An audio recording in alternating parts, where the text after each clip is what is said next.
Buenas, ahora sí, vamos a poder dar comienzo. Bienvenidos y bienvenidas a todos y a todas. Este es el comienzo del panel de cierre del curso Formación para Agentes Culturales, que está organizado por el Ministerio de las Culturas y las Artes y a cargo de ejecución Red Learning. Vamos a dar en primer lugar la bienvenida a nuestra anfitriona institucional del Desministerio, que es la jefa del Departamento de Ciudadanía Cultural, Marianela Riquelme, quien saludará a los y a las asistentes. Marianela, escuchamos tus palabras, tienes que, a ver, te voy a dar el... Tengo que activar. Ya estoy absolutamente activa. Ya, Bueno, muchas gracias por haber venido. gracias por la invitación, María Jesús. Quería partir felicitándoles porque han llegado hasta estas alturas del curso, ya finalizando. Para nosotras en el Ministerio y particularmente en el departamento es muy importante que hayamos podido generar este espacio de participación, de formación, de fortalecimiento. Con muchos de ustedes ya hemos tenido la posibilidad de contactarnos en otros espacios similares de formación, muy relevantes para poder fortalecer el trabajo que tenemos en los territorios, para organizarnos, para planificar, pero también para hacer este importante y necesario levantamiento de información que desde este año el programa Red Cultura ha querido impulsar, que es la elaboración, la gestión del conocimiento, la elaboración de datos, el respaldo de la información que nosotros vamos produciendo, porque como lo hemos hablado en algunas otras ocasiones, acostumbramos a hacer gestión sin reportes, sin información, sin destacar todo el trabajo que hacemos, toda la sobregestión que hacemos, todos los recursos que gestionamos, toda la información que tenemos de las y los usuarios, las comunidades con las que nosotros trabajamos. Me alegra verles, le agradezco al profesor Luis Bonet, que hace muchísimos años que no lo veía. Muchas gracias por participar y por haber aceptado esta invitación.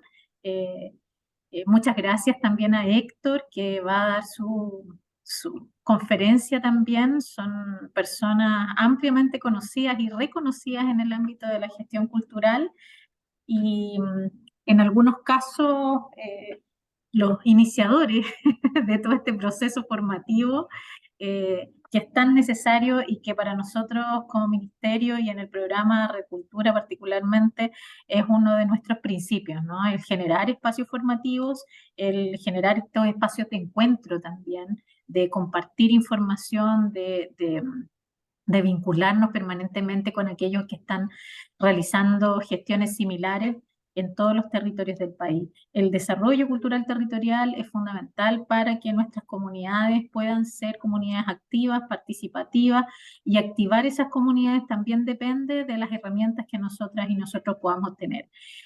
Así que no voy a tampoco perder la oportunidad de agradecer a todos los equipos regionales de Red Cultura que están presentes. Eh, Saben el compromiso que tenemos desde las regiones para que todos estos espacios puedan generarse y puedan desarrollarse en propiedad y puedan contar, por supuesto, con todas las herramientas que necesitan para la gestión municipal. Así que muchas gracias al equipo Red Cultura a lo largo del país, al equipo de Red Cultura Nacional que estuvo a cargo de esta actividad, Mónica, Javiera, no veo a nadie, a Hugo, que también Hugo es el profesional de las comunicaciones, y les deseo un excelente fin de jornada. Eh, Aprovechen a estos dos grandes relatores, profesor Luis Bonet, que tiene décadas de conocimiento, Héctor va por las mismas décadas de conocimiento, de experiencia, de vinculación con muchos países, con muchos gestores y gestoras, así que les invito a aprovechar esta última jornada. Vuelvo a felicitarles porque han llegado hasta hoy. Les mando un cariño muy grande a todos con quienes nos vemos habitualmente en este tipo de encuentros, y muchas gracias nuevamente al equipo por este espacio y por haberlo sostenido con mucha responsabilidad y compromiso y afecto, que trabajamos mucho con afecto desde la cultura para que podamos tener esta jornada. Así que gracias María Jesús por el espacio y adelante por favor. Bueno, muchísimas gracias a ti, Marianela. Y bueno, el espacio ha sido un espacio construido por todos. Así que vamos ya de lleno con nuestros conversadores, Héctor Jagorovsky y Luis Bonet. Los presento en líneas generales. Luis Bonet es director del programa de gestión cultural de la Universidad de Barcelona. Es experto en economía, política y gestión de la cultura. Coordinador de diversos proyectos de investigación y de cooperación cultural financiados por distintas organizaciones internacionales. Ha sido investigador invitado del Massachusetts Institute of Technology y la Universidad de Montpellier, miembro del consejo de diversas organizaciones culturales, revistas académicas y jurados internacionales.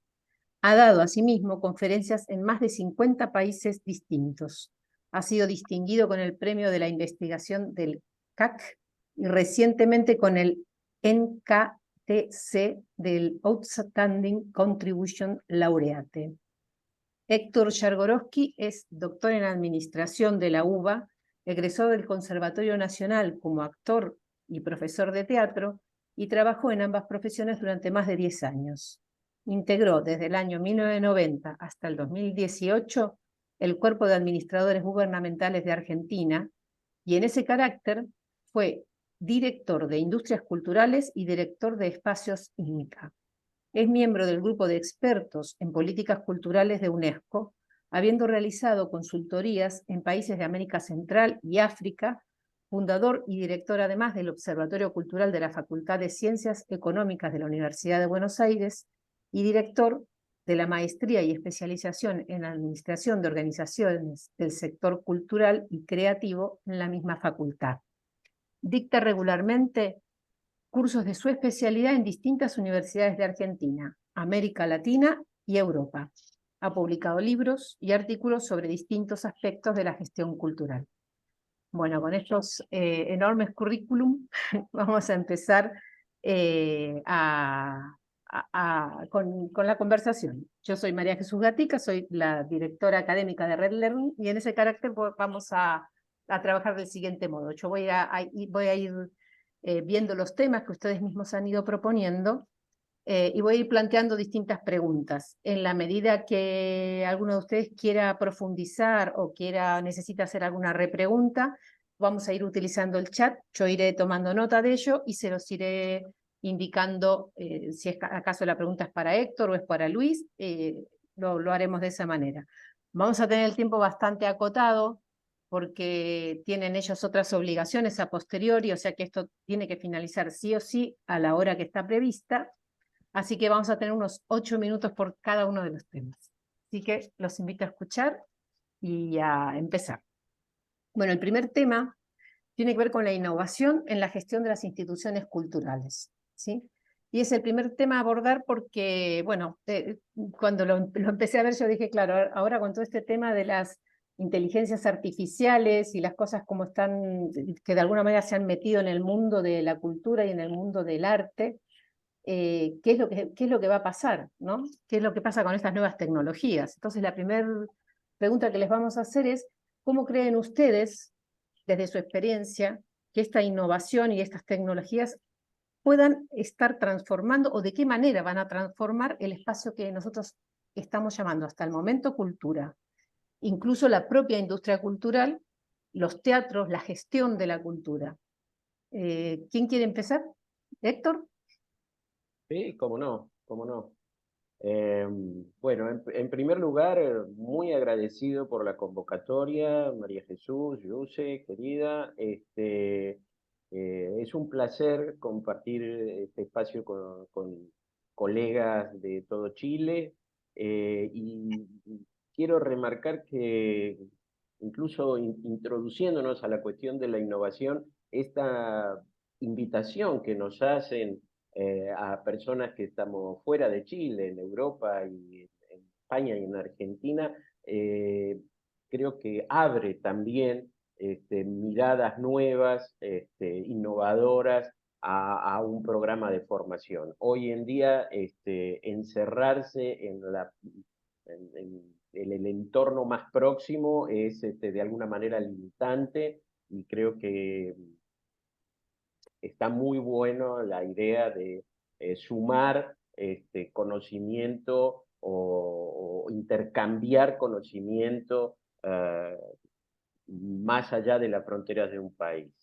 Dicho esto, yo empezaría diciendo, bueno, ¿qué entendemos por innovación, no? Y para eso recurro a un libro que escribimos con Luis ya hace bastante, donde pues, había una definición muy sencilla, ¿no?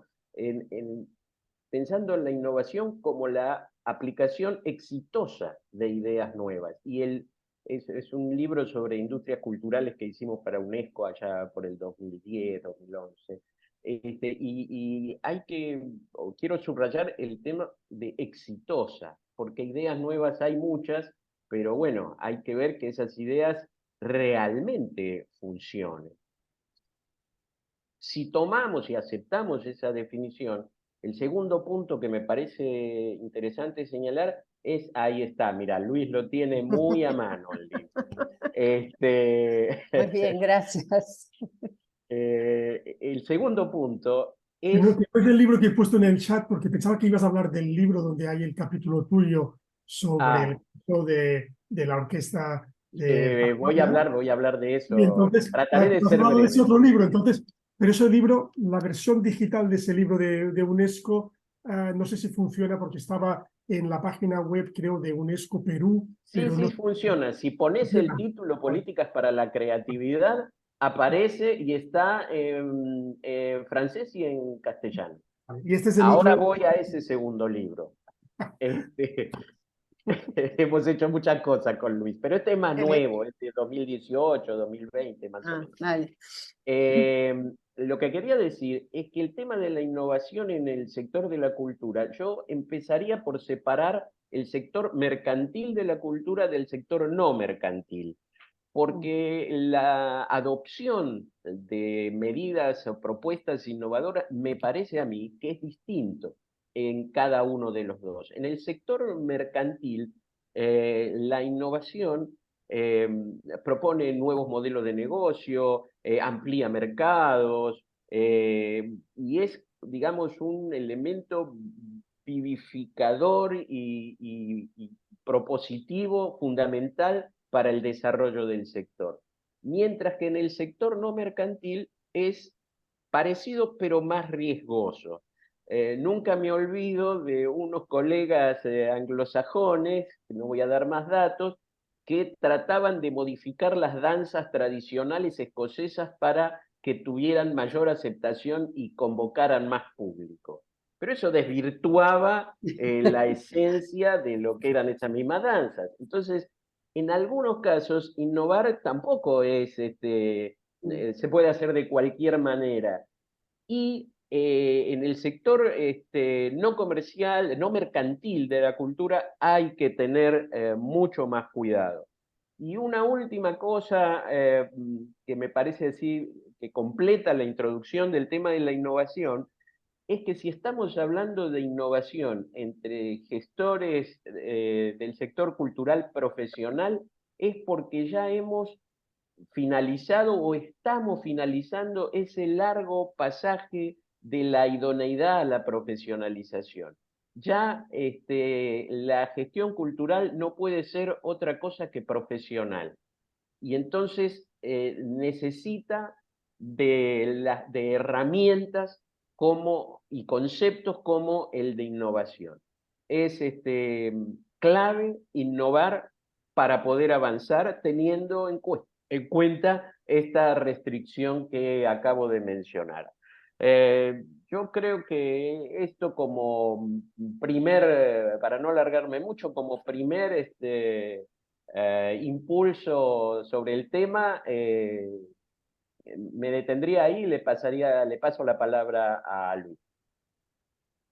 Bueno, en primer lugar, reitero lo mismo que ha dicho Héctor, agradecer la invitación, siempre es un placer estar con colegas chilenos, aún la distancia física o geográfica, la proximidad en términos de valores, en términos digamos, de compartir las mismas ideas, la misma misión, la idea de que la cultura es una herramienta de desarrollo para nuestras respectivas comunidades. Yo creo que eso nos une y nos acerca mucho. Dicho eso, y yendo ya al tema, he puesto en el chat la referencia de los dos libros, este y el de la UNESCO, que hicimos para UNESCO, y además he puesto también los enlaces, con lo cual podéis entrar directamente en los enlaces.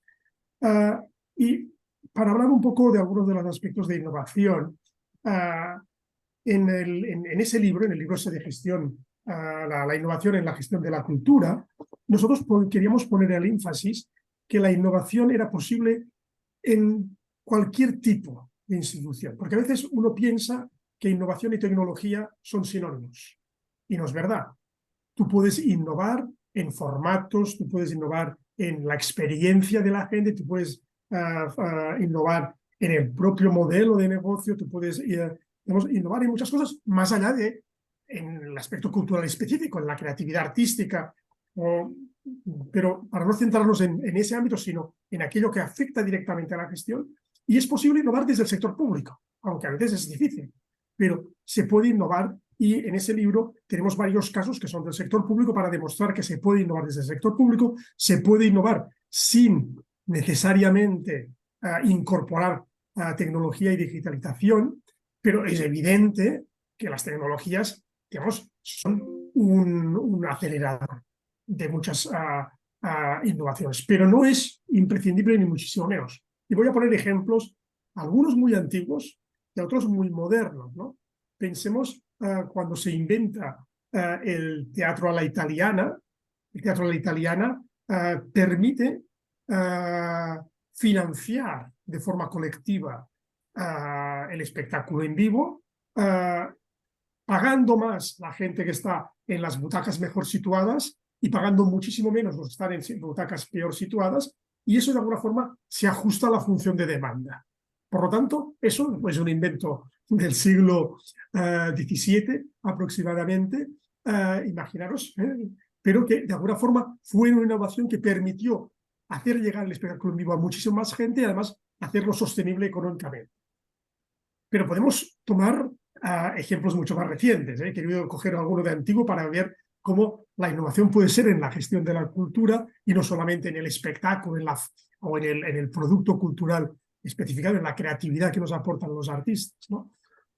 Yo puedo innovar, por ejemplo, y regresando al ejemplo del teatro, el mini teatro es la posibilidad de hacer mini obras que duran un tiempo muy limitado. Nosotros tenemos unos alumnos que pusieron en marcha un festival de mini teatro que tiene un éxito fantástico. Pues eso es una forma de innovar que no implica tecnología, implica simplemente una forma diferente de llegar al público, de hacerle participar, de ver en una noche, por ejemplo, durante el festival, pues puedes ver 3, 4 obras de teatro diferentes, cada una son pequeñas. Eso es una forma de innovar. O puedes innovar, evidentemente, de muchas otras cosas. Pero lo importante es ser consciente primero que con la creatividad no es suficiente.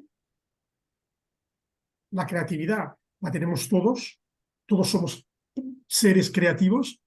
El problema es cómo somos capaces de transformar esa creatividad en algo que sea sostenible, en algo que sea viable, en algo, y hay grandes ideas que nunca terminan, digamos, plasmándose en la realidad porque no era su momento, aunque fuera una brillantísima idea, y otras, en cambio, que sí, que tienen un largo recorrido, ¿no? Con lo cual, la pregunta es, la creatividad se da por supuesta, es la condición necesaria, pero no es la condición suficiente. Y por lo tanto, hemos de transformarnos en agentes de innovación abierta, y aquí nos vamos a hablar, digamos, de cuáles son los mecanismos que podemos utilizar para innovar de forma participativa con la comunidad, con los actores profesionales, con los agentes de otros sectores, con entidades, con asociaciones. Digamos, hay muchas formas de innovar y lo importante es poner las condiciones porque esa innovación cooperativa se debe. Muchas gracias, Me Luis. podría enrollar mucho más, pero todo un libro entero. Vale, ahí después leen el libro. Sí, sí. No sé si Héctor, ¿tú quieres aclarar algo más o seguimos con el siguiente tema que igual toca un No, poco lo que no. estaba conversando Luis? Porque Simplemente para cerrar el tema, me sí, gustaría traer el ejemplo de innovación que aporté para ese libro, que es el de el de la orquesta de Cateura, que es una orquesta paraguaya. Es muy fácil de conseguir los antecedentes en la web, se pone Orquesta de Cateura, que lo que ellos lograron es una innovación, utilizar lo que parecería ser una debilidad eh, de- del proyecto en una fortaleza de comunicación, de marketing y de atracción de capitales para desarrollar su propio proyecto. En síntesis, y lo van a ver ustedes en los videos hermosos que hay en la web y en el artículo que está en el libro, es en un arrabal muy pobre de la ciudad de Asunción del Paraguay, eh, un líder con conocimientos musicales arma una orquesta con gente de muy escasos recursos económicos y también de otro tipo, eh, y lo que hace es que los instrumentos con los cuales equipa la orquesta están hechos con basura. Eh, Son instrumentos construidos con basura reciclada.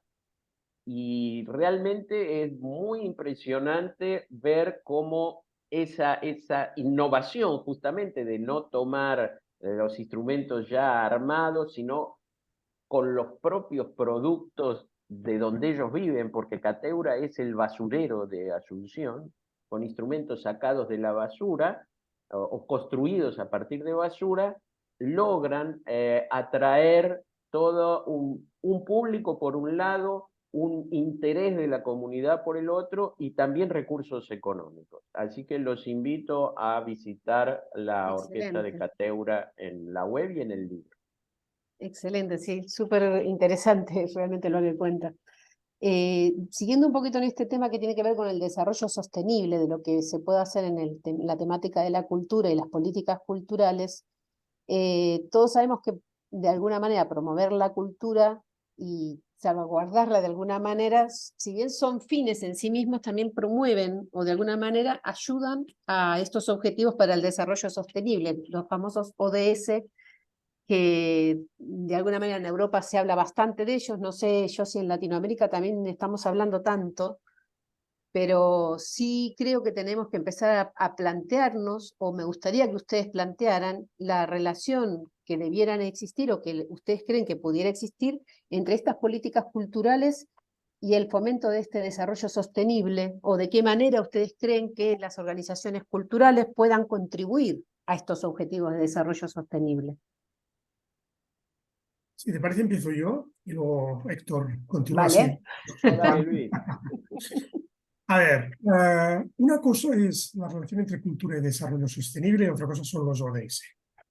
Porque los ODS finalmente son un listado específico de prioridades que las Naciones Unidas deciden, digamos, marcar y que consideran que son herramientas o metas fundamentales para conseguir el desarrollo sobre todo de sociedades en situación, digamos, de marginalidad o en situación, digamos, en vías de desarrollo. Hubo una lucha justamente por parte del sector cultural, porque muchos creíamos que la cultura era una herramienta clave para el desarrollo.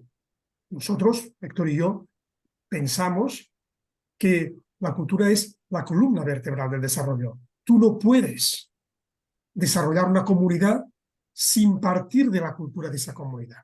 Por lo tanto, a nosotros nos pareció muy miope que no hubiese un ODS sobre el tema.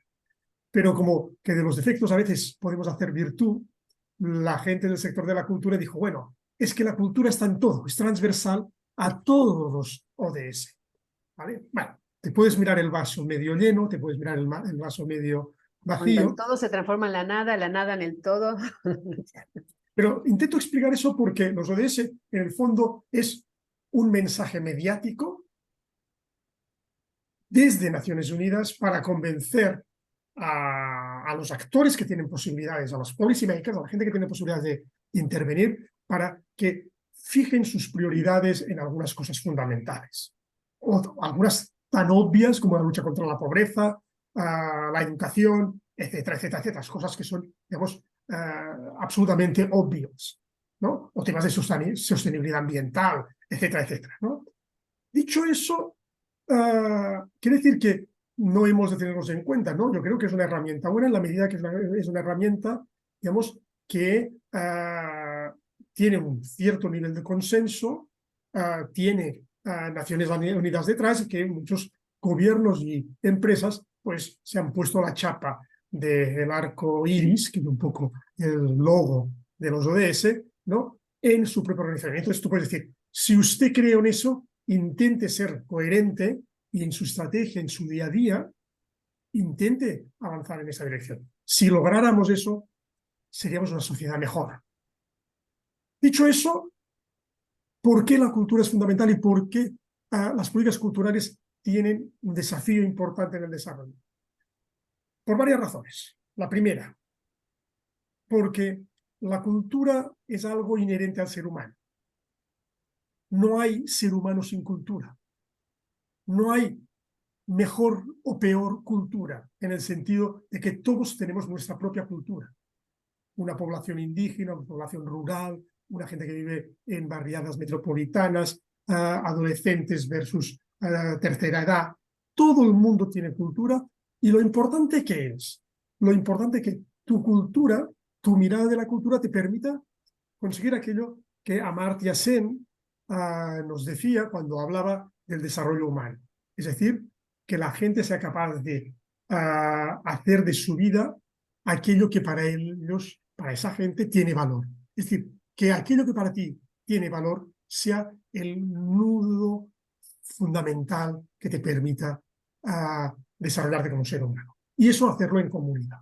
Y eso es fundamentalmente un tema cultural. Y las políticas culturales las puedo orientar en ese eje, o yo puedo hacer una cultura cultural, por ejemplo, que dualice la sociedad, que perpetúe la diferencia entre las clases socioeconómicas altas y las clases socioeconómicas bajas. La cultura no es per se positiva, la cultura puede ser terriblemente sectaria.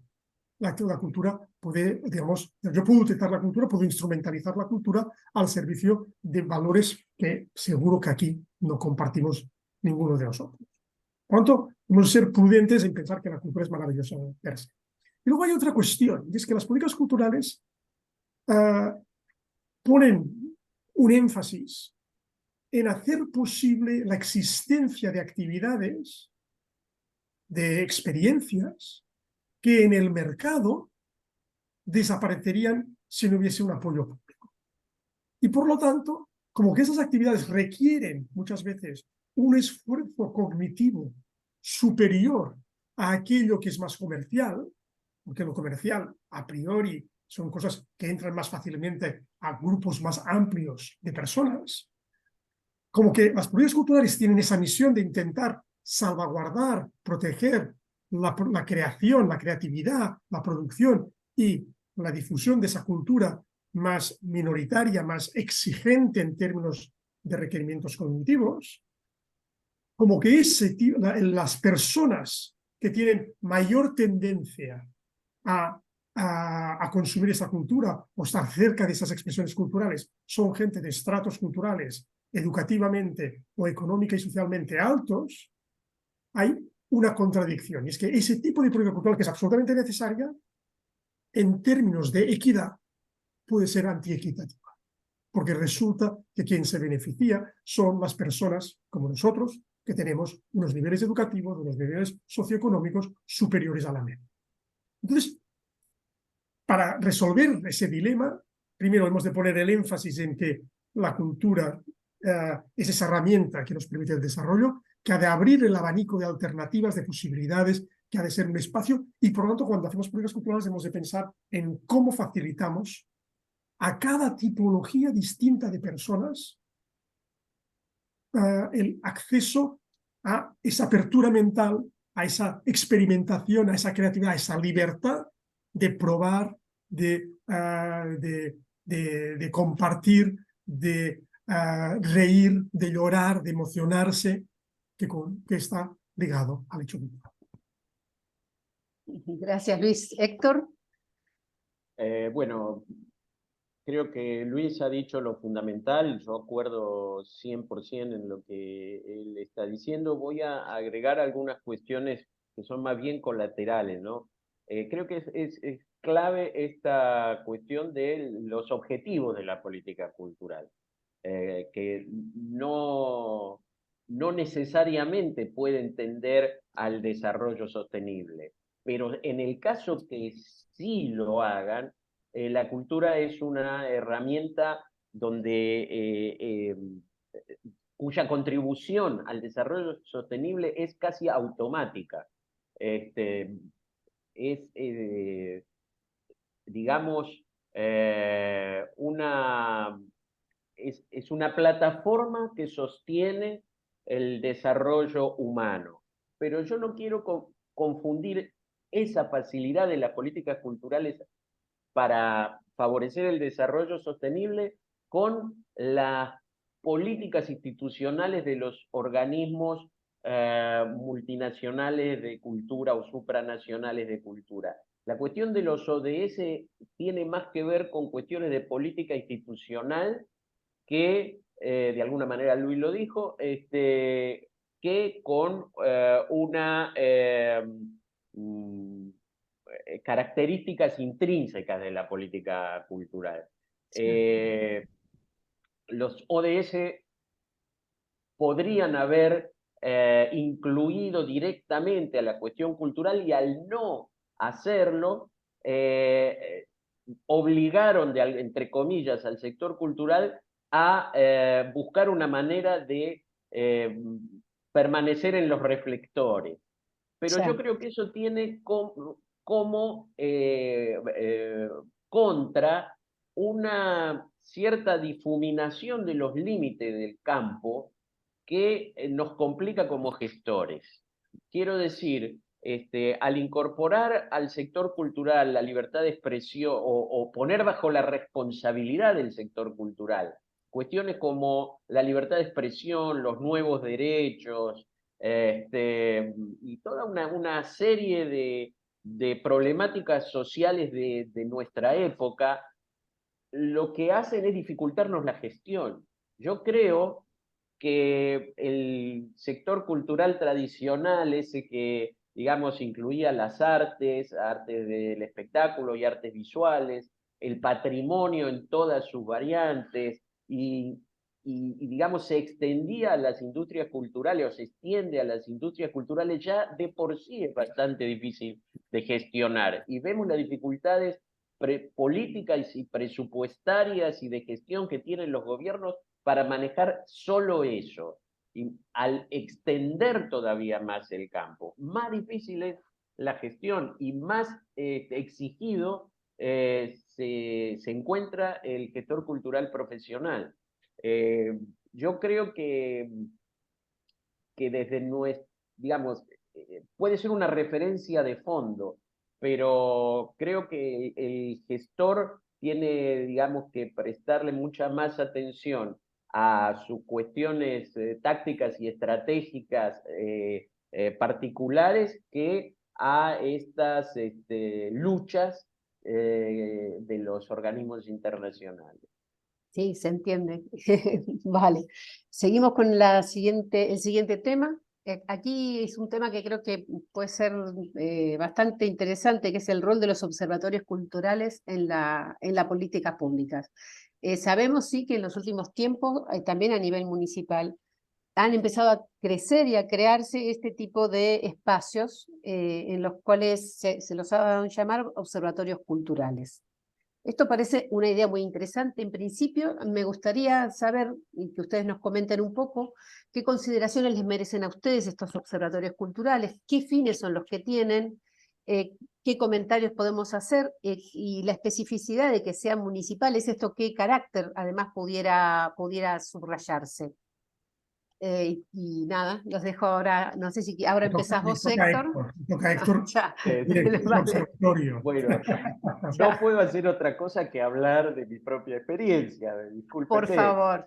pero fundé el Observatorio Cultural de la Universidad de Buenos Aires en el año 97, en noviembre, justamente en noviembre del 97. No quiero ni Estamos pensar la festejando. cantidad de años que hace.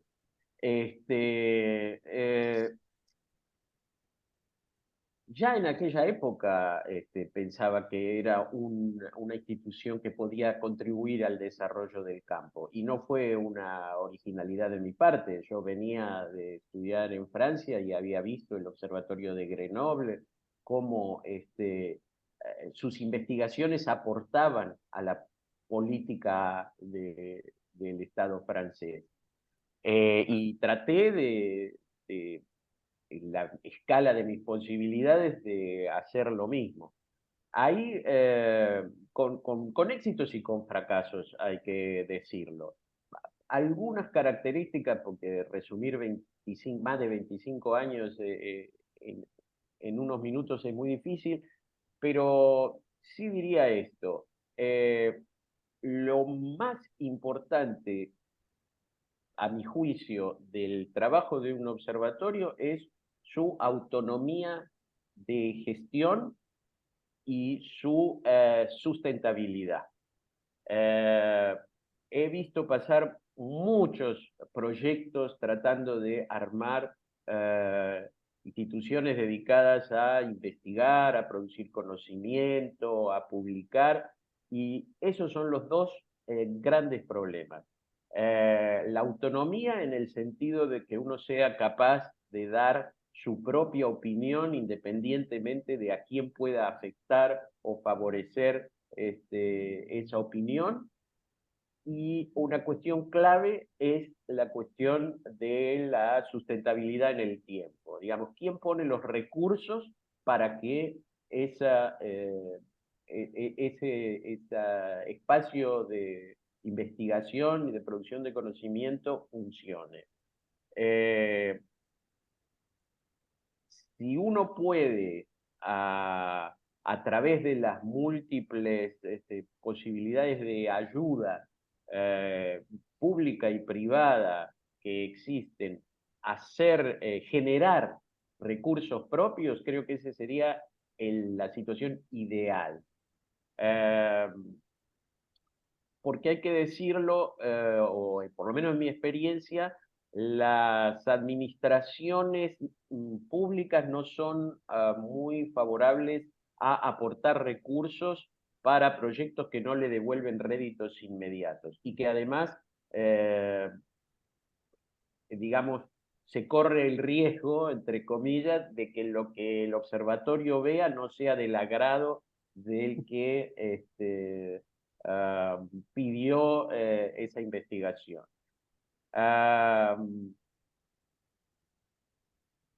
Sí, yo creo que la clave es esa, autonomía y sustentabilidad. Creo que ese sería el principio. Vale, Luis.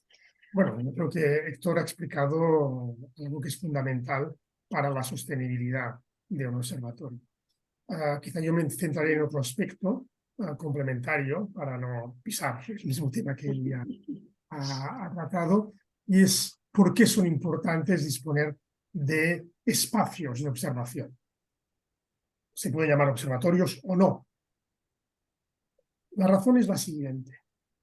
Lo primero es que necesitamos datos para poder evaluar si conseguimos objetivos que en general son a medio y largo plazo y que además incorporan muchos elementos intangibles. Por lo tanto, no es aquello de decir cuántos enfermos han entrado a urgencias hoy o qué nota media ha sacado los alumnos de 12 años en matemáticas.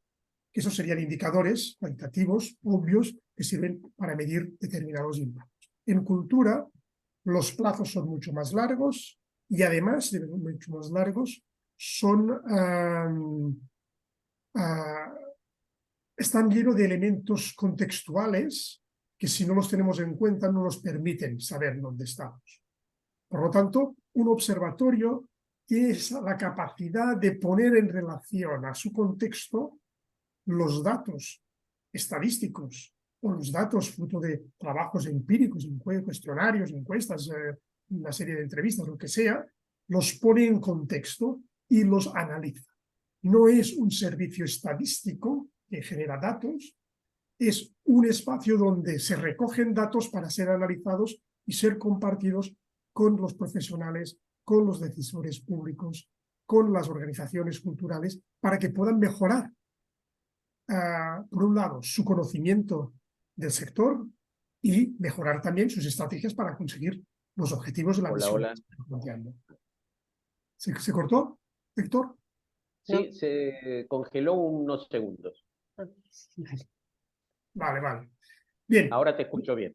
Vale, vale. Pues simplemente ese es el elemento clave. Entonces, ese se puede hacer bajo el nombre de observatorio o se puede hacer, digamos, desde otras perspectivas. Pero es fundamental, y es fundamental porque sin datos y sin análisis contextualizado no podemos tomar decisiones. Entonces, a nivel local, quizá puede ser difícil para ustedes que están en municipios plantearse, es decir, de disponer de, pero a nivel, digamos, de agrupación digamos, de regiones sería interesante, o también se puede hacer por ámbitos, en el sentido de que puede haber un observatorio del audiovisual, puede haber un observatorio del espectáculo vivo o un observatorio del patrimonio. Digamos, porque a veces las circunstancias que te permiten que nazca una estructura de ese tipo, de alguna forma, pueden ser, digamos, diversas y por lo tanto hemos de saber aprovechar la oportunidad cuando esa se da. Mi opinión es que un observatorio en el que estén solamente científicos analizando no es suficiente. Una organización o una estructura donde el sector público quiera sacar enseguida respuesta a sus preguntas y a sus urgencias políticas, probablemente tiene el peligro de terminar haciendo, digamos, de tener una mirada subjetiva, una mirada interesada. Lo que está buscando es legitimar aquello que ya ha hecho. Entonces, eso puede ser peligroso. Por lo tanto, lo ideal es que haya esa presencia del sector académico, del sector gubernamental, porque es el que tiene la capacidad para conseguir estadísticas y para conseguir determinados cambios. Y además, si son inteligentes, les ayuda a modificar sus políticas culturales. Y luego el sector profesional, que de alguna forma está al frente de las organizaciones y los datos del observatorio le permiten tomar decisiones estratégicas mejores. Por lo tanto, para mí eso sería, digamos, lo ideal. Pero como ha contado Héctor, digamos, la casuística de realidades es muy diversa y no siempre funciona. Hay observatorios, como por ejemplo el de Grenoble que ha citado Héctor, que tiene 30 años de vida y por lo tanto una larga digamos, recorrido, o el Observatorio Cultural del País Vasco, para poner un ejemplo distinto, en el que las administraciones han entendido que debían dar autonomía a ese organismo, porque si lo controlaban demasiado terminaban instrumentalizando. Y siempre en colaboración con la academia. Y con esa idea de compartir resultados con el sector profesional para contextualizarlos y para ayudarles a tomar mejores decisiones. Perfecto, pues muchas gracias. No sé si Héctor querés algún agregado o seguimos adelante. Mínimo. Ya. Creo que a partir de algo que dijo Luis, es muy importante limitar el campo de acción del observatorio. El sector cultural es tan amplio, tan diverso, funciona en escalas que van desde lo micro a lo macro, que una institución de investigación, tenga el título de observatorio u otro, como decía Luis, va a ser más eficiente cuanto mejor pueda limitar su campo de observación. Y pensando en quienes nos escuchan, que son trabajan a nivel municipal, yo creo que, bueno, en cada municipio, en cada región, se sabrá mejor qué es lo que conviene observar para que esas políticas culturales funcionen cada vez mejor. Y seguramente no es el todo, sino alguna parte en particular. Y es mejor focalizarse ahí, porque, bueno, está el viejo dicho, ¿no? Que mucho abarca, poco aprieta. Eso. Vale, muchas gracias. Vamos a ir ahora con un tema más complicado que se llama o trata de la economía de la cultura. Cómo trabajan, cómo interaccionan la financiación de la cultura y cómo nosotros podemos hacer que eso funcione de alguna manera. Me gustaría conocer cómo es la visión actual sobre este tema, ¿no? Sobre todo, cuál es la problemática a la que se enfrenta el sector cultural. Yo tengo en mi cabeza que no hace mucho tiempo, en el Teatro Calderón de Madrid, que es un teatro tradicional, creado en 1917, fue renombrado en el 2007 como el Teatro Häagen-Dazs Calderón. Y ahora, hace muy poquito, en el 2012, lo que cambiaron el nombre al Teatro Caser Calderón. Caser es una compañía de seguros, ¿sí? Bueno, esto no nos resulta novedoso, por ejemplo, en el campo de los partidos de fútbol, los equipos que todo el tiempo cambian su camiseta en función de diferentes patrocinadores que vayan teniendo, pero ciertamente es sorprendente en el territorio de la cultura, ¿no? De alguna parte de la cultura. Entonces, mi pregunta, o de alguna manera la temática que me gustaría que desarrollemos, parte de esto que está pasando, y qué es lo que nos pueden decir acerca de estas nuevas formas de hacer sostenible la industria de la cultura, los teatros, y de qué manera estos cambios económicos globales afectan y están afectando el financiamiento y la sostenibilidad de estas instituciones. Y a partir de aquí, lo que a ustedes les parezca. No sé a quién le toca empezar, ¿a Luis? Ahora me toca a mí. Sí, claro, el economista. El economista, además, es cierto. A ver, de entrada hemos de diferenciar el análisis de la cultura de toda la problemática asociada a la financiación. La financiación es una de las patas, pero la economía de la cultura trata muchas más cosas. Trata, por ejemplo, todo el tema del empleo y el mercado de trabajo. Trata todo el tema de la producción y la distribución.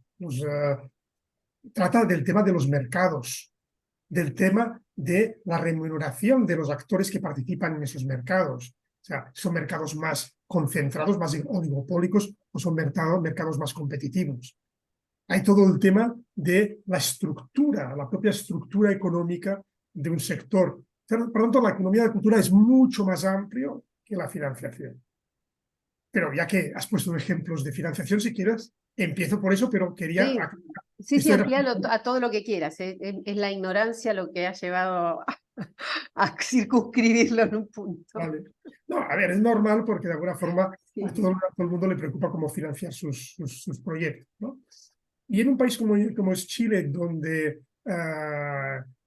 hay relativamente poco dinero público para la cultura y donde la sociedad está enormemente segmentada por clases sociales muy diferenciadas, y no hay una clase media suficientemente potente, es obvio que ha habido una opción superior a otros países de América Latina a lo que sería el patrocinio privado, ¿no? Entonces, es normal que haya esa mirada, porque muchos proyectos se sostienen justamente porque hay ese elemento.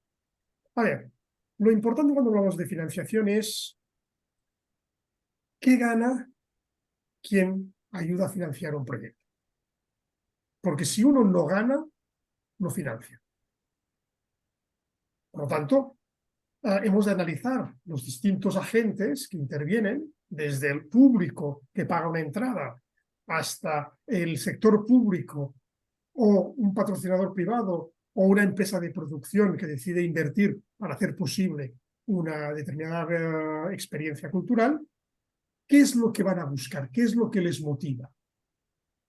sector público puede ser que le motive los temas, digamos, de cohesión social, quizá le motiva temas de singularidad, de marca, ¿no? De que sea reconocido, digamos, el país, la ciudad, ¿no? Como una marca propia, y la cultura puede ser una herramienta de marca.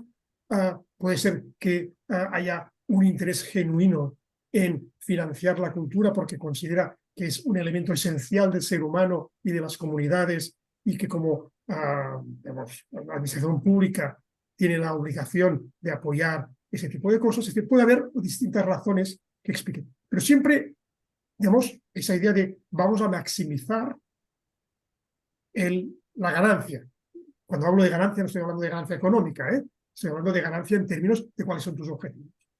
Cuando vamos a mirar los patrocinadores, un patrocinador patrocina porque cree que esa forma indirecta de publicidad, que es asociarse a una cosa positiva, le puede, digamos, generar a las audiencias de ese evento, de esa manifestación, digamos, puede tener una imagen positiva.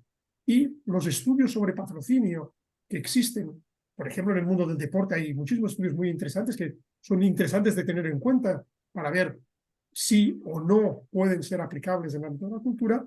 Está claro que las marcas anunciadoras son percibidas por el público de los deportes de forma superior al público general.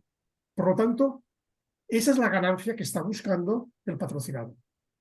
A veces la ganancia es mucho más material y directa, ¿no? ¿Cuántos festivales son fantásticas herramientas de vender cervezas? Con lo cual, aquí ya no están buscando la marca, simplemente están buscando ampliar, digamos, la venta de cervezas. Por lo tanto, o es un poco en plan de broma, pero para explicar de qué es lo que está detrás, ¿no? Cuando nosotros nos planteamos la financiación, hemos de entender que es un mix. Y ese mix ha de ser coherente. Es decir, si yo pongo un precio de entrada para que la gente compre y venga a mi espectáculo, a mi museo, a mi actividad cultural, y ese precio es un precio, por ejemplo, de exclusión social,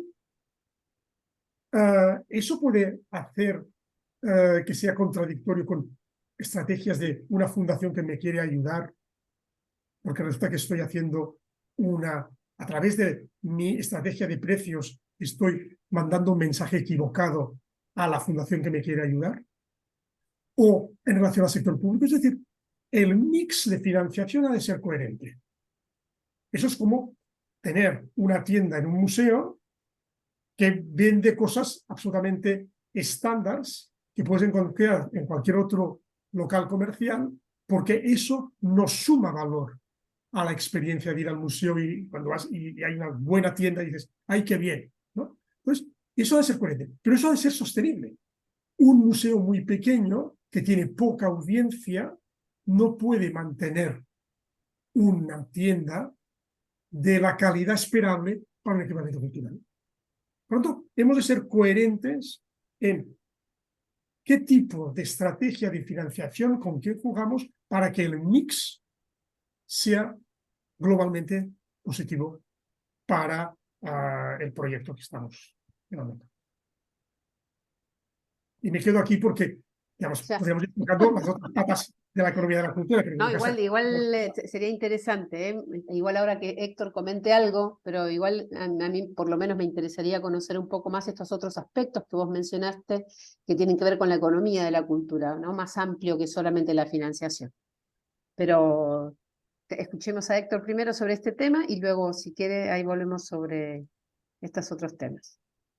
Bueno, sí, como está dicho, la economía de la cultura es una cuestión muy amplia que abarca distintas facetas y temas. Me pareció que era interesante tomar el aspecto global de la economía de la cultura en el sentido de los intercambios de bienes y servicios a escala planetaria, porque ahí sí es posible ver este, algunas características importantes del sistema. ¿Qué quiero decir?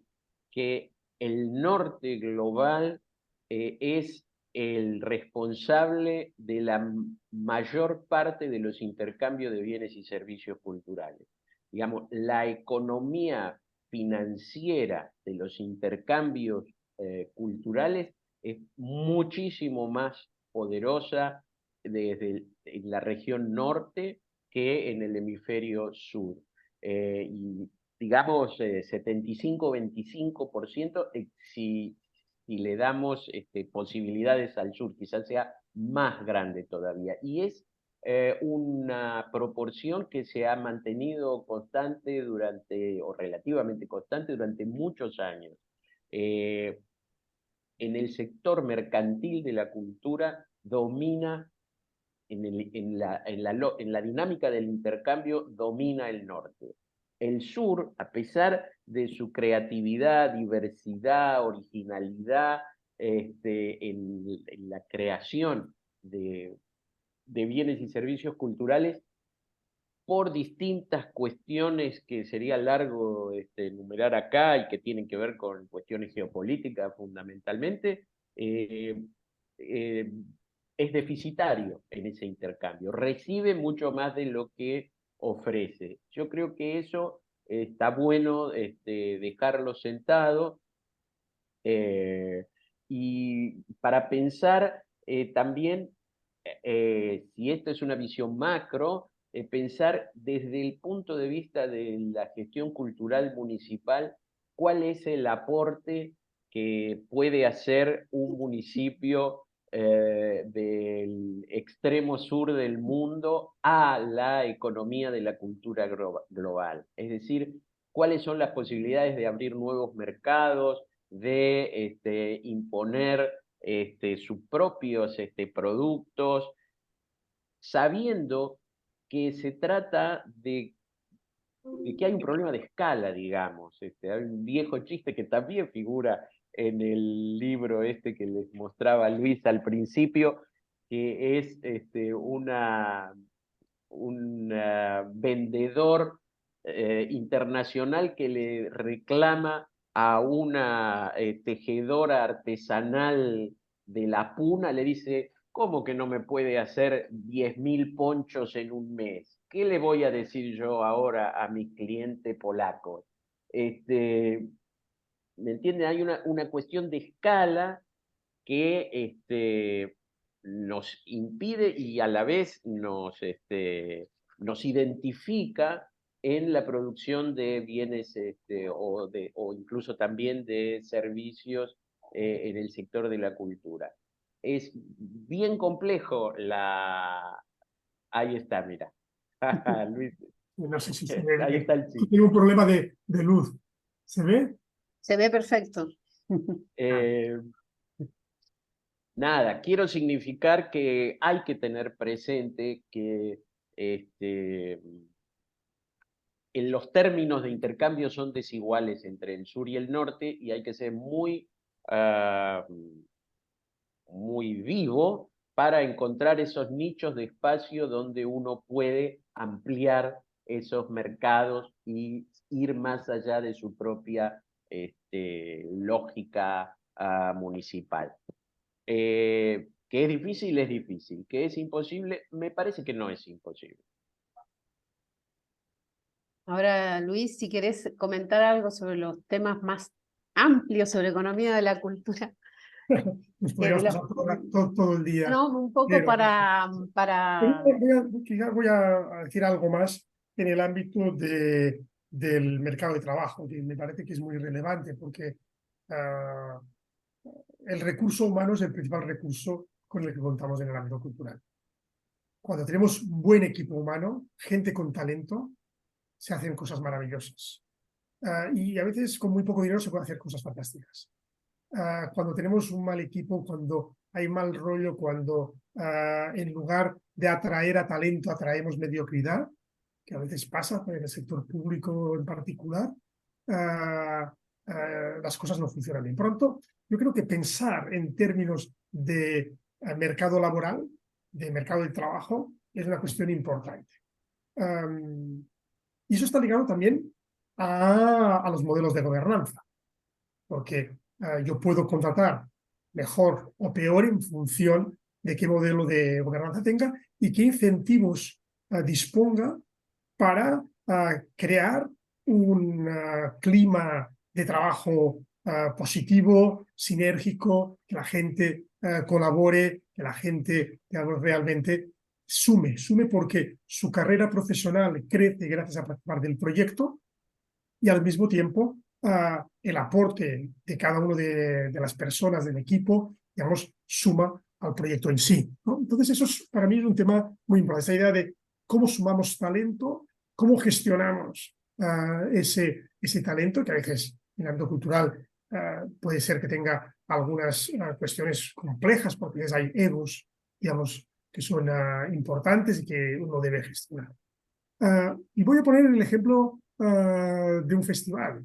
Un festival es una actividad que se hace, digamos, que se hace de forma intensiva durante unos pocos tiempos, un tiempo limitado, y que tiene una periodicidad habitualmente anual, ¿no? Y que se estructura en paquetes de programación que el público reconoce. Bien, eso es lo que es un festival. Para que un festival funcione, necesito que el corazón, el equipo central de mi festival tenga permanencia. Pero eso es justamente lo contrario de una actividad temporal que dura pocos días o semanas. Y por lo tanto, donde la mayoría de la gente que trabajará para ese festival solamente trabajará los días del festival o unos pocos días antes. Claro, ¿qué tipo de política, de estrategia, de mercado de trabajo hago cuando yo no puedo formar con tiempo, no puedo utilizar la experiencia como un elemento crucial para evitar errores? Bueno, yo necesito continuidad. Entonces, si yo estructuro, aquí es donde el análisis económico puede ser muy útil, si estructuramos en un sistema de nodos de responsabilidad en el que cada uno de los responsables de las distintas áreas del festival tiene su gente de confianza y eso funciona como un sistema en red. Y además hay un proceso de apropiación. La gente, esos trabajadores se sienten en el festival como propio y esa apropiación es lo que hace que muchos de ellos estén dispuestos a decir, no, yo estoy trabajando en otra cosa, pero cuando llegue el festival me voy a ocupar de eso y por lo tanto, de alguna forma, desocupan su tiempo para dedicarle al festival. Eso implica, digamos, toda una estructura económica y una gestión de recursos humanos muy particular. Entonces, eso es simplemente un ejemplo absolutamente diferente del tema de financiación, donde la economía de la cultura puede aportar su qué. Muchas gracias, Luis. Héctor, ¿algún comentario sobre esto? ¿O avanzamos al siguiente tema? Me apareció la cuestión, Luis dijo red, y a mí me parece que es un concepto clave en la cuestión económica mirada desde el municipio.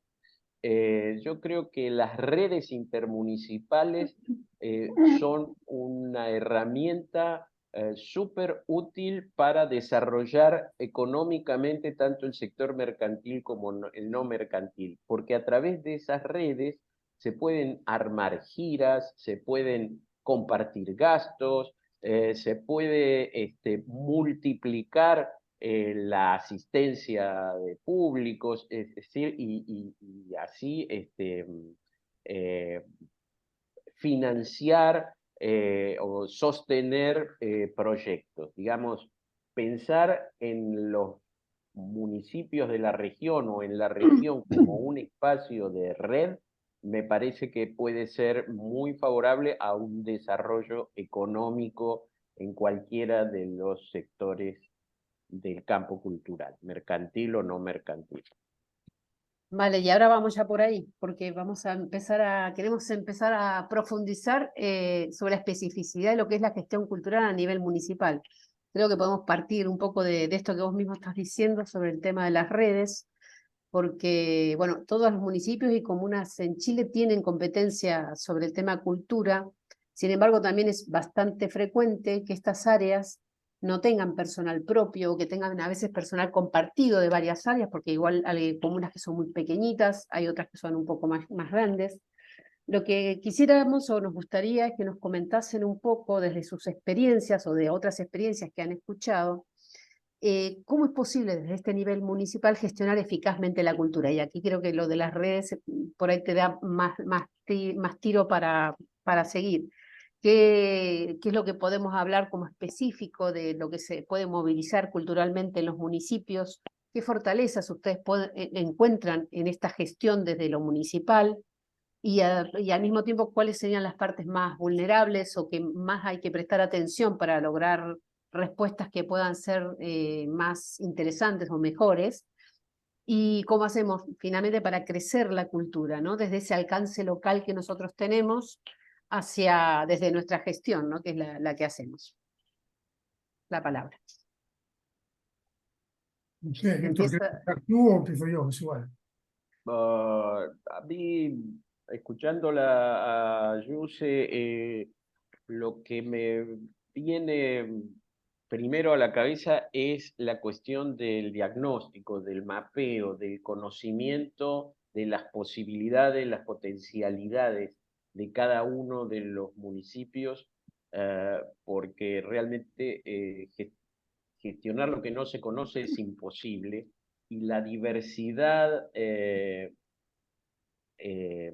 municipal es probablemente la diversidad más fuerte dentro de los distintos niveles jurisdiccionales. No es lo mismo un municipio patagónico que un municipio del desierto del norte. Digamos, la infraestructura es diferente, las relaciones sociales son diferentes, etc. Entonces, para poder gestionar a nivel municipal es clave mapear y diagnosticar, y para poder hacer eso hay que estar capacitado para ello. Entonces, la formación de los responsables de cultura municipales es clave. Yo hablé al principio de cómo hemos ido pasando, les diría, en América Latina entera, de la idoneidad a la profesionalización.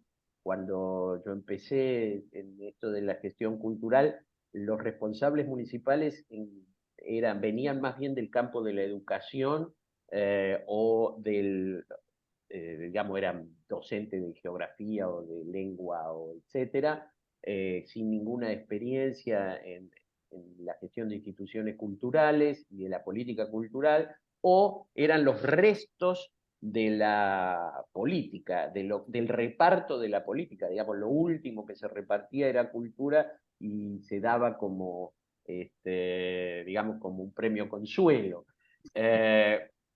Yo creo que ahora es prácticamente imposible, debido a la complejidad de la que hemos hablado Luis y yo en esta mañana, a la complejidad de las instituciones, de la política, de las normas.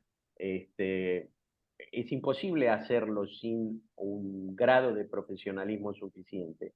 Entonces, si necesitamos un diagnóstico, necesitamos conocer bien qué es lo que está pasando para saber a dónde queremos ir, también tenemos que estar preparados para aplicar, para poner en juego toda una serie de herramientas conceptuales y técnicas que hacen prácticamente imprescindible que el personal de las áreas culturales esté suficientemente formado en ello.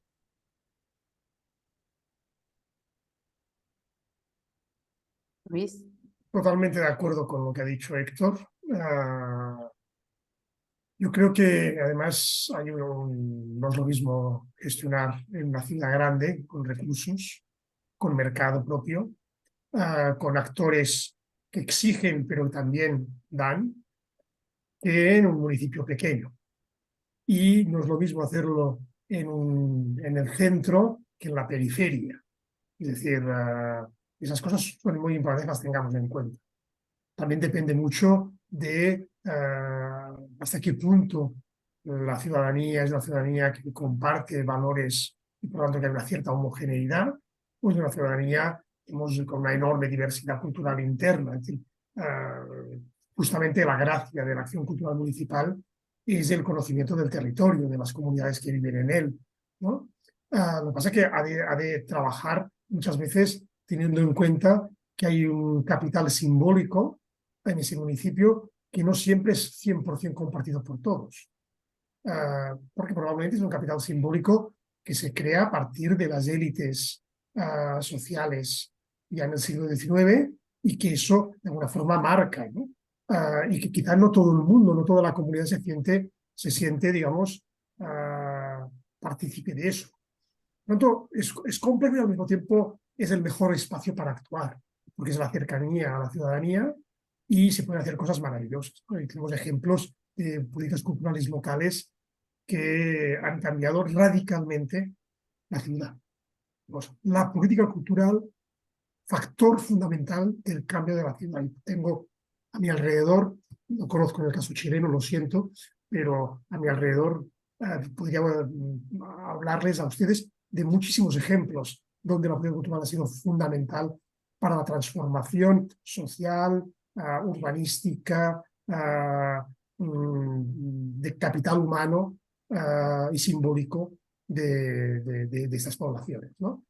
Entonces, también eso implica conocer muy bien los límites de la acción pública.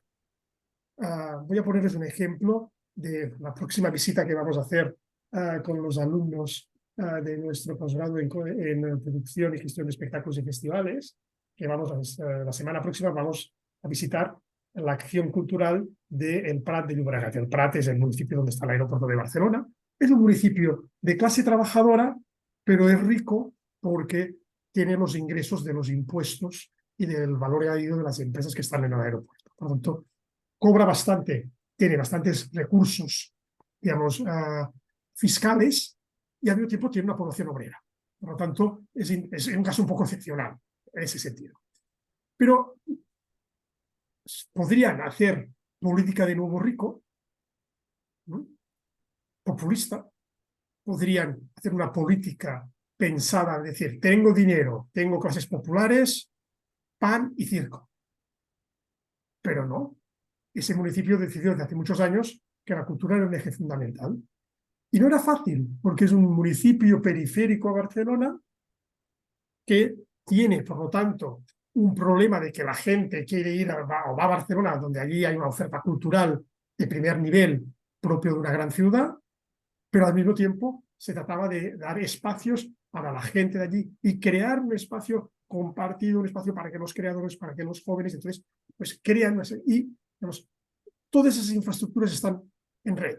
La biblioteca sirve para fomentar que los jóvenes utilicen los espacios de ensayo de música y que conozcan cosas interesantes en otros ámbitos.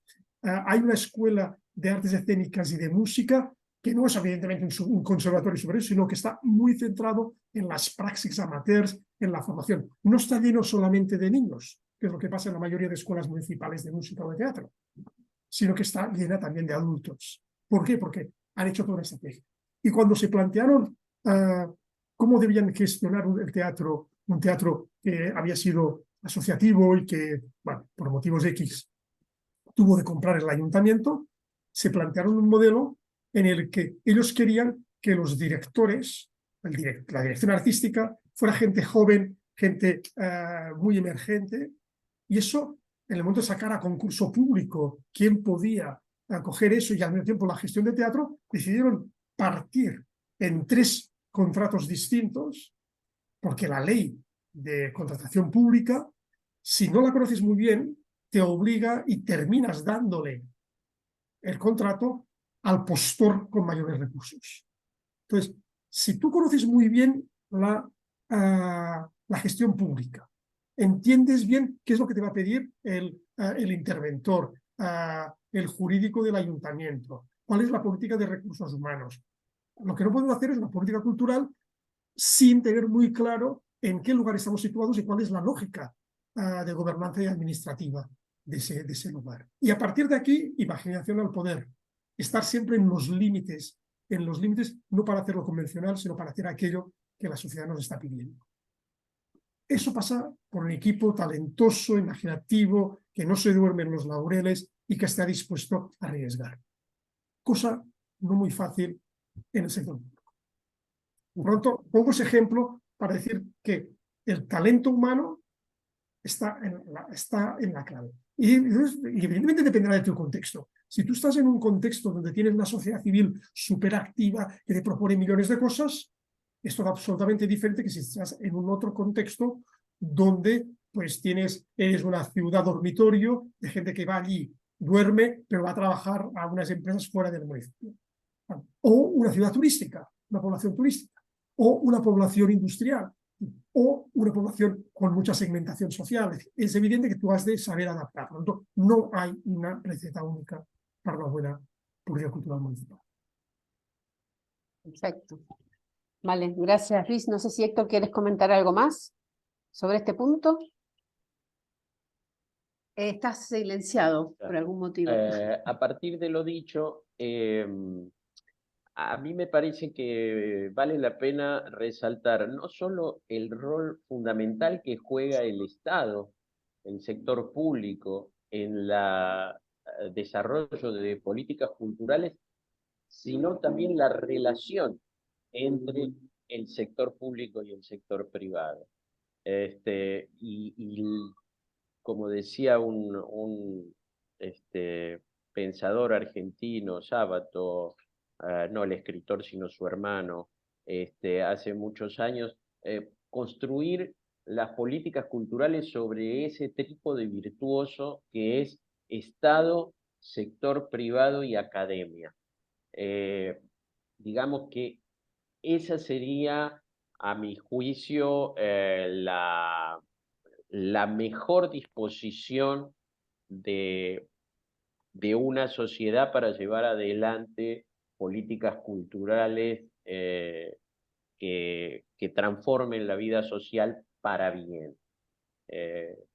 Un Estado con capacidad de intervención, una sociedad, como decía Luis, activa, interesada, movilizada y con fuertes lazos, y una academia que sea capaz de proporcionar un pensamiento y una conceptualización que lleven hacia adelante.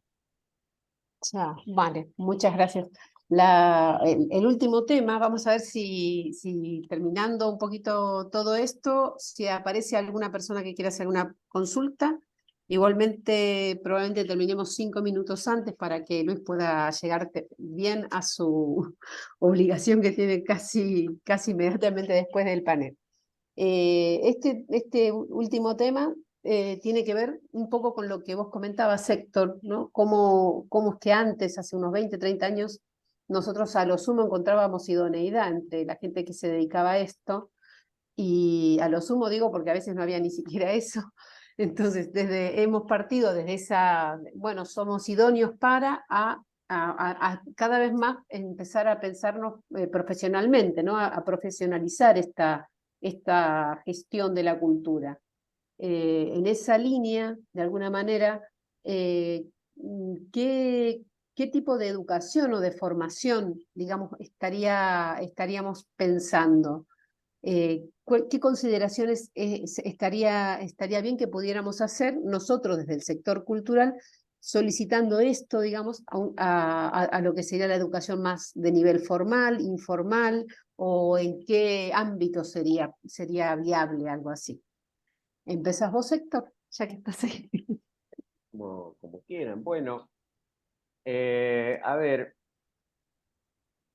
es un debate interesante. En el caso argentino, llevamos 2 décadas de participación del sistema universitario en la formación de gestores culturales, y está a la vista que las nuevas generaciones, digamos que ya tienen al menos una década de haber salido de la universidad, han transformado el panorama institucional y político en el sector. Son mucho mejores que antes. Quiere decir que la intervención de la formación reglada, de la formación superior en el campo ha sido positiva. ¿Y cómo ha sido esa formación multidisciplinaria? Está claro que la gestión cultural es una formación que incluye aspectos de la economía, del derecho, del diseño, de la administración, y algo que quizá no está lo suficientemente destacado, pero que personalmente le he puesto lo mejor que he podido, que son las cuestiones éticas y valorativas, ¿no? De armar una deontología profesional del gestor cultural, de manera que no solo sepa lo que tiene que hacer, sino para qué, con qué objetivos sociales desarrolla su trabajo. Me parece que esa multidisciplinariedad ha ido construyendo un perfil de gestor que, que, que está realmente transformando a la gestión cultural, por lo menos en Argentina. Y de lo que yo conozco de América Latina, creo que es un proceso que con sus más y con sus menos, porque hay países que incluso han empezado antes que Argentina y otros que recién comienzan, como en Centroamérica, a que el sistema universitario esté formando gestores. Pero que está claro que las nuevas generaciones son mucho mejores que las anteriores en cuanto a la gestión cultural. Hay una discusión que creo que todavía no está resuelta, yo tengo mi posición tomada, pero no quiere decir que sea la verdad, que es si la gestión cultural es una formación de grado o de posgrado. Más allá de que uno tiene que continuar capacitándose y actualizándose durante toda la vida, porque los cambios van a una velocidad enorme y es muy fácil quedar atrasado. ¿Dónde hay que situar al gestor cultural profesional en el nivel académico? Bueno, nada, creo que quizá valga la pena profundizar en esa formación, en ese nivel de formación. En Argentina hay carreras de grado que duran 4 o 5 años, digamos que entra un chico a los 18 y sale con una licenciatura en gestión cultural a los 22 o 23. También hay una cantidad impresionante de posgrados, maestrías, tecnicaturas, etcétera. No hay doctorados específicos. Pero bueno, creo que eso está en construcción y se verá según el país en qué nivel conviene situarlo. Pero es una discusión que me interesa. Vale, gracias, Héctor. Luis, ¿algo que quieres comentar? Nosotros ¿Cómo lo vemos en España? Nosotros empezamos hace muchos años porque fuimos el primer programa, la primera maestría de gestión cultural de España, y a nivel iberoamericano pues también había alguna otra formación previa, pero que después no tuvo continuidad, y no a nivel universitario. Por lo tanto, claro, llevamos pues, 30 y pico de años con esa formación. Empezamos en el año 89, con lo cual llevamos bastante encima, ¿no? Yo pienso, y comparto totalmente con Héctor, que hay un antes y un después. Y en la medida que llevas muchos años formando a gente, y que en ese momento la gente que tú formaste son los directores, entre nuestros graduados tenemos ministros de cultura, tenemos rectores de universidad, tenemos directores de cultura de grandes equipamientos, de municipios, de estados, etcétera, etcétera. Hay gente a todos los niveles, y gente evidentemente está trabajando en la base, en trabajo comunitario, etcétera, etcétera. Es decir, hay una enorme diversidad y ves claramente la diferencia. Pero como decía Héctor, la formación es a lo largo de la vida. Y por lo tanto, una cosa es aquello que debemos hacer en la formación universitaria, otra cosa a nivel, digamos, de cursos largos, para decirlo de alguna forma, y otra cosa es todo aquello que debemos hacer en la formación permanente a lo largo de la vida, en el que también tenemos un papel conjuntamente con el sector profesional. Es decir, podemos hacer formación ad hoc, a petición y conjuntamente. Por ejemplo, en ese momento estamos en un proyecto de emprendeduría cultural con el gobierno de las Islas Canarias, formando, hemos hecho todo un proceso de selección y tenemos 16 proyectos que reciben un apoyo económico por parte del gobierno y fondos europeos, más apoyo nuestro en la formación, en el seguimiento, en la mentoría, para que esos proyectos sean sostenibles en el tiempo. Pues eso es una forma diferente de hacer formación que la que hacemos en la maestría, pero evidentemente son vasos comunicantes en la que estamos aprendiendo todos, ¿no? O a veces lo que estamos haciendo, no sé, con una empresa especializada en temas de análisis de Big Data, pues Big Data aplicado al sector de la cultura. Estamos trabajando con ellos y haciendo cursos de formación con ellos. Ellos tienen el know-how, no nosotros. Pero eso nos retroalimenta a ambos. Por lo tanto, yo creo que esa apertura, esa capacidad de ver de que a veces conviene hacer formación on-site, es decir, en el lugar de trabajo con los equipos y en otros lugares con otra gente, pues es una cuestión muy, muy importante. ¿De acuerdo? Pues, no sé, es un poco alguna de las cuestiones que se me están por la cabeza. Vale. No, perfecto, perfecto. No, creo que no sé si nadie por el momento ha hecho ninguna consulta en particular. Yo creo que como para ir cerrando, si es que nadie pone ninguna pregunta, como para ir cerrando, a mí me gustaría que cada uno de ustedes nos pudiese de alguna manera situar cuál es hoy la problemática más importante a la que se enfrenta el sector cultural, el área cultura, digamos, y la de la gestión de la cultura, y por dónde van los tiros, digamos, por dónde es que conviene empezar a buscar, empezar a ver, porque están apareciendo nuevas, nuevas oportunidades sí, nuevas oportunidades. Así que eso como para que cada uno haga un cierre y ya poder cerrar también este panel. ¿Empiezas tú, Luis? ¿Dónde va el sector de la cultura? Dios mío.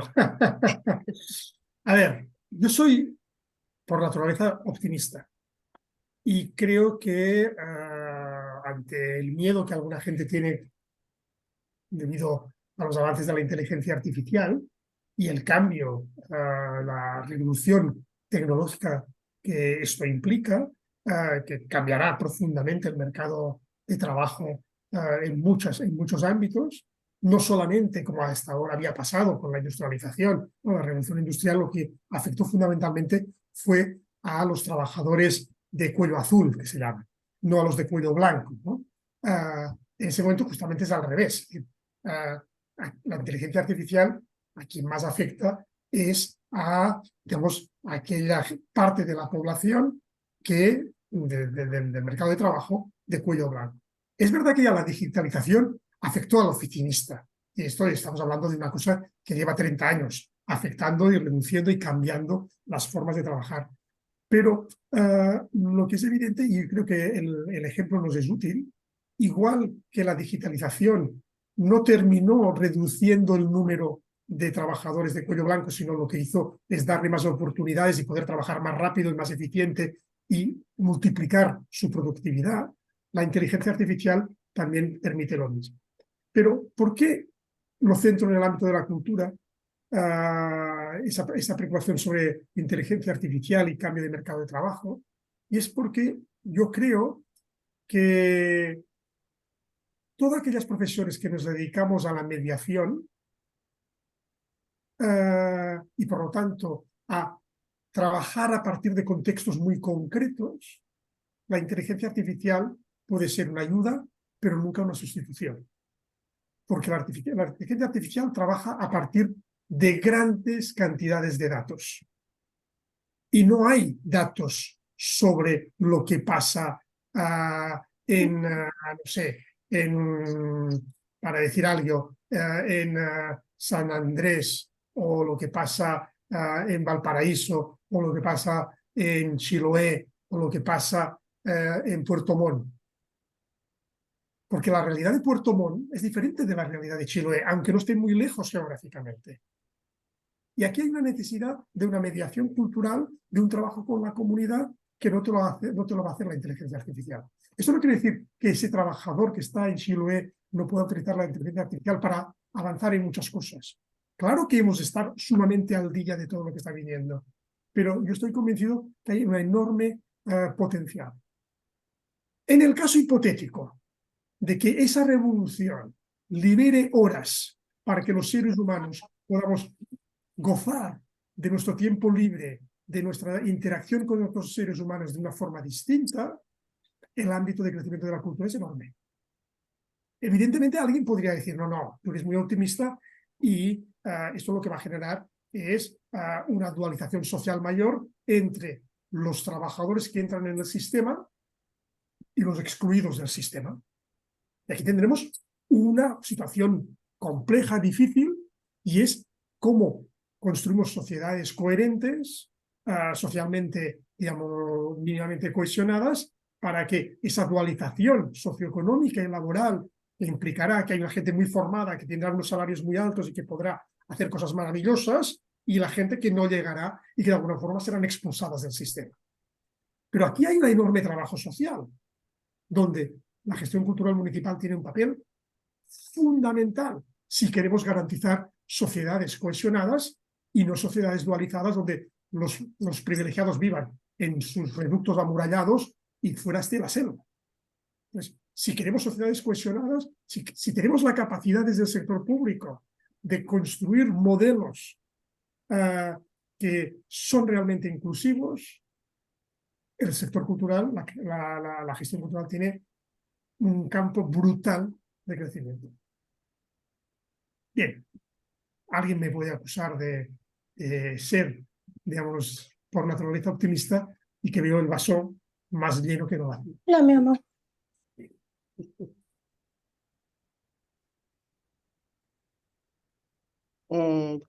Héctor, A ver, yo también me considero una persona básicamente optimista, y Luis lo sabe, pero estoy más preocupado que él por el futuro, me parece, por lo menos en esta conversación. A ver, no hay un solo tema que sea, digamos, central en el desarrollo del sector cultural hacia el futuro, pero a mí el que más me preocupa es la no inclusión de las cuestiones culturales en la agenda política. Por lo menos, fundamentalmente en Argentina, donde en las plataformas de los partidos políticos la cuestión no figura, más bien al contrario. No sé, supongo que seguirán un poco nuestras vicisitudes electorales, pero en este momento estamos pasando una cuestión bastante compleja en los próximos días, y ninguno de los candidatos les parece que el sector cultural sea algo demasiado relevante, más allá de apoyos a lobbies puntuales, como por ejemplo el cine. El cine en Argentina es una política de Estado desde hace más de 50 años. Uno de los candidatos quiere liquidarla, el otro quiere apoyarla. Es en ese nivel donde estamos.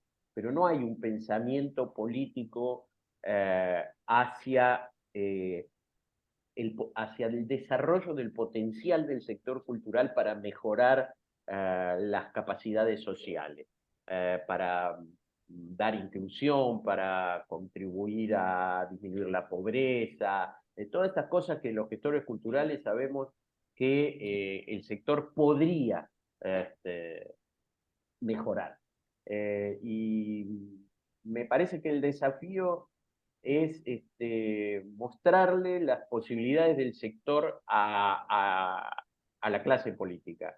Me parece que eso es una de las claves. Yo me acuerdo también 20 o 25 años atrás, donde lo que se intentaba era convencer al ministro de Economía de que la cultura, de la cultura se podían obtener recursos económicos, generar empleo, etc. Yo creo que 25 años después la cuestión es otra, pero hay que convencer a los mismos interlocutores que siguen sin comprender la potencialidad del sector para algo tan obvio que figura en el primer párrafo de la Constitución de la UNESCO, que es contribuir a la paz social. Y, y también a la economía, al desarrollo, al bienestar, etc. Creo que ahí hay un déficit sobre el cual los gestores culturales profesionales tenemos que dedicar un tiempo a ver de qué manera hacemos que nuestros gobernantes comprendan el valor del sector. Eso solamente. Bueno, solamente es un gran programa, un gran plan, creo yo, casi una propuesta de vida para los que se dedican a esta labor. No sé si Luis quieres centrar algún otro punto, luego de haber escuchado a Héctor. Bueno, yo pensaba cuando lo escuchaba a él, que claro, él decía que la cultura no está en el programa.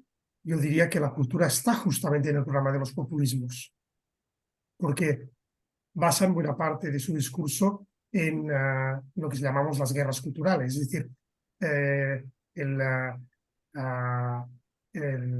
la mirada desde la extrema derecha sobre la cultura es una mirada muy militante y la utilizan justamente para decir quiénes son los míos y quiénes no son los míos, ¿no? Para dualizar. Y utilizan factores de fondo. Quizá no se meten en políticas culturales sectoriales, pero sí que tienen muy claro que la cultura es el elemento de diferenciación. Y eso evidentemente a mí me preocupa enormemente, porque en la medida que en nuestras sociedades cada vez más complejas y que deben asumir una realidad cada vez más incierta, y eso no gusta a la mayoría de la gente, eso es campo abonado para políticas populistas, de derecha o de izquierda, ¿eh? Y por lo tanto, a mí eso me preocupa. Me preocupa porque eso es la instrumentalización de la cultura al servicio de sus intereses políticos. No el uso de la cultura para el desarrollo de la comunidad, para que la gente sea más libre, para que la gente decida qué tipo de vida quiere, ¿no? De esa libertad, de esa entender que la diversidad nos enriquece a todos. Cuando yo lo que quiero es los míos en contra de los otros y estoy dualizando la sociedad en dos bloques y utilizo la cultura como ese elemento de guerra cultural, eso sí que me preocupa. Creo que nos preocupa Es a una todos. hay buenas discusiones ahí detrás. Nosotros, vino de por medio, somos capaces de armar unas discusiones tremendas. Vale.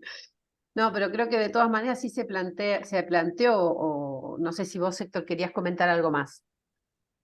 No, que estoy de acuerdo con lo que dice Luis, que hay quienes, para no poner rótulos, hay quienes utilizan a la cultura como un arma contra otros. Sí, eso es así.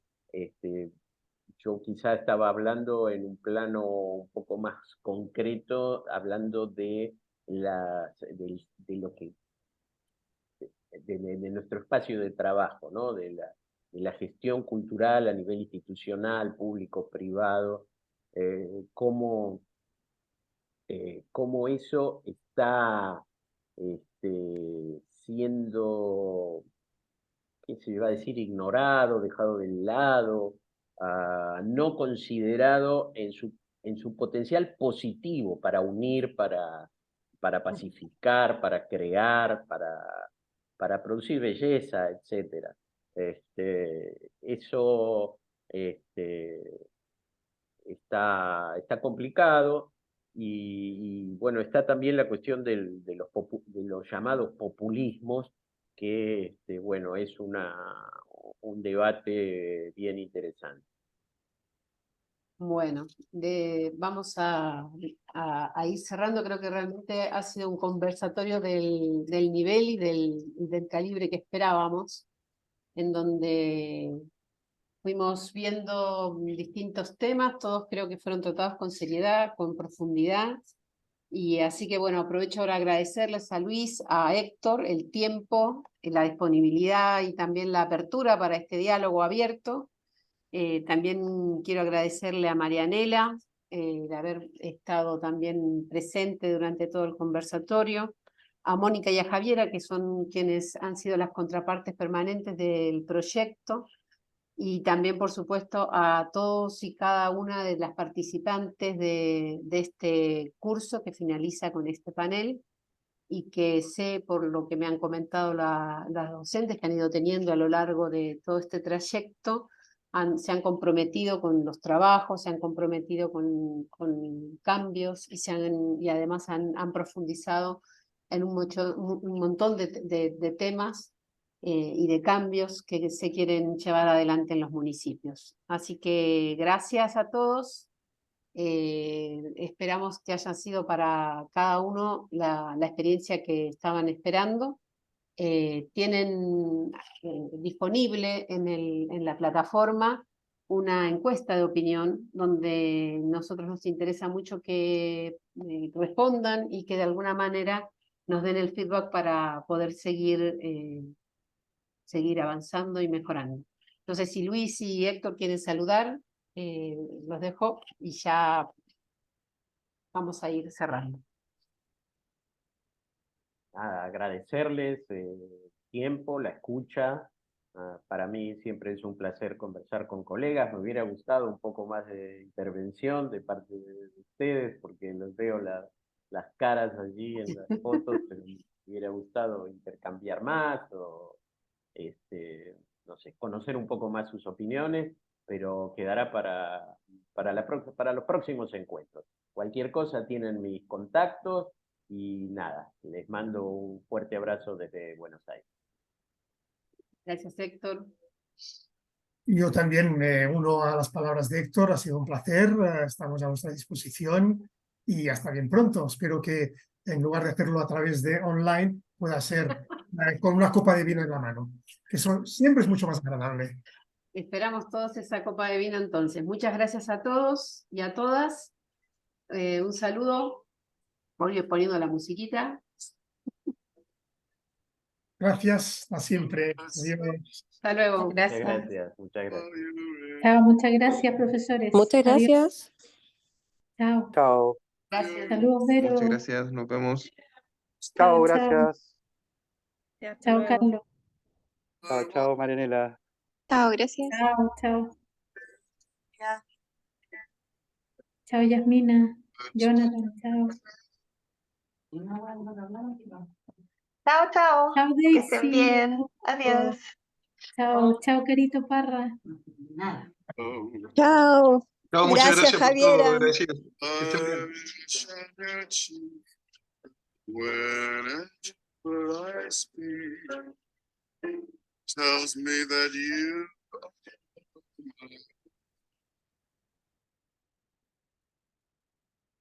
fill my eager heart, such deep, every kiss you give sets my soul.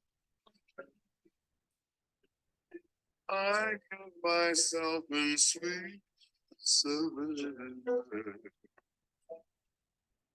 My one and